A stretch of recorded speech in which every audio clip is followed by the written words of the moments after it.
जिसके हृदय में जगत के वस्तुओं के प्रति आकर्षण कम हो जाता है, समझ लेना भगवान की असीम कृपा उस पर हो गई है। नहीं तो छोटी छोटी चीज़ों को लेकर के कितना हम फंसे रहते हो।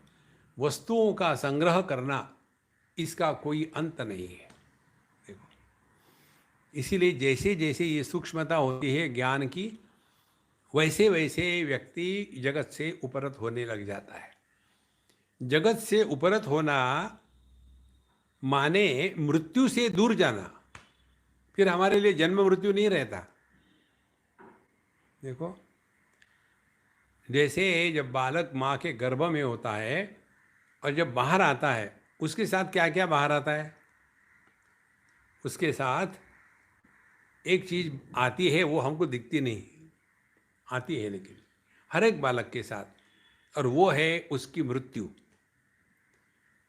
जन्म की जो जुड़वी बहन है या भाई है, वो है मृत्यु। उसी समय आ गया है।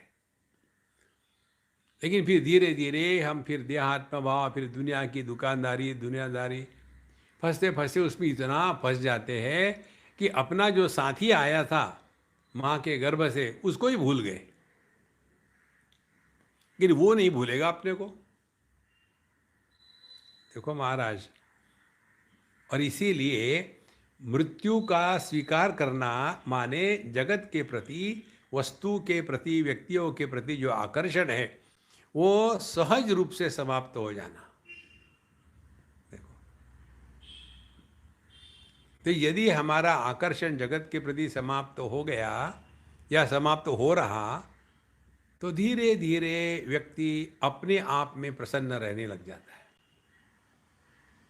ये आत्मन्येव च संतुष्टः। और जो अपने आप में प्रसन्न है, उसको बाहर के किसी की आवश्यकता नहीं रहती। हम लोगों को बाहर की आवश्यकता इसलिए रखती है कि हम अपने आप से परेशान हैं। तो बैठे हैं आराम से, कोई डिस्टर्ब करने को ले, लेकिन फिर शुरू करते हैं, लिया फोन, हाँ इसको बुलाओ, कई दिनों से बात नहीं हुई। देखो, और फिर आधे घंटे बात करेंगे इधर की, ये है वो है, ऐसा ऐसा। देखो, तो माताजी के जीवन में यह सब कुछ अपने आप आ गया था। जब तुम सब छोड़ सकते हो तो मैं क्यों नहीं छोड़ सकती? मुझे कुछ नहीं चाहिए, ना रोटी ना कपड़ा, ना मैं भार बनकर नहीं रहूँगी। भगवान मेरे साथ है, वे मेरा निर्वाह करेंगे। स्त्री के जीवन की विशेषता, सौंदर्य यही है।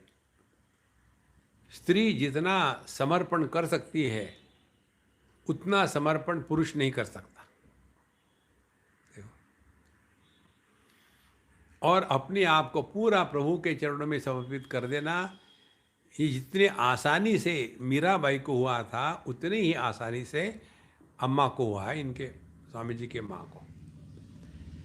अच्छा महाराज, भगवान मेरे साथ है, वे मेरा निर्वाह करेंगे।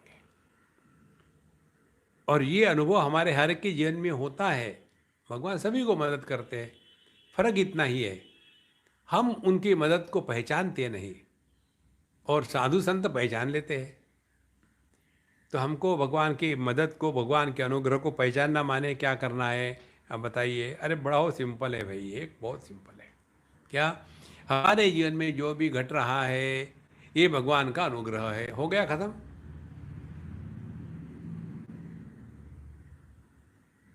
देखो, सफलता हुई तो भगवान का अनुग्रह, सफलता नहीं हो गई तो हरी इच्छा। कहाँ प्रॉब्लम है? तब जा करके हमने भगवान को अपने साथ है, हम पर उनका अनुग्रह है, ये समझी है बात। अपना कोई चॉइस नहीं।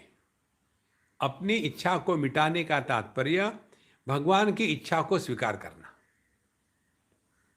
देखो, जैसा हम खाने के बैठते हैं, अब हमारी इच्छा ये है कि हम नहीं खाए, बहुत खा लिया, लेकिन वो अगला आदमी समझता नहीं, और खाओ तो खा लेते हैं। तो हमने क्या किया? अपने इच्छा को मिटा करके अगले की इच्छा का असम्मान किया है। तो अगला कौन है? वो भी हमारे जैसे घटिया है। तो एक घटिया दूसरे घटिया की इच्छा पूरी करेगा तो क्या बढ़िया बनेगा? वो भी घटिया बनेगा।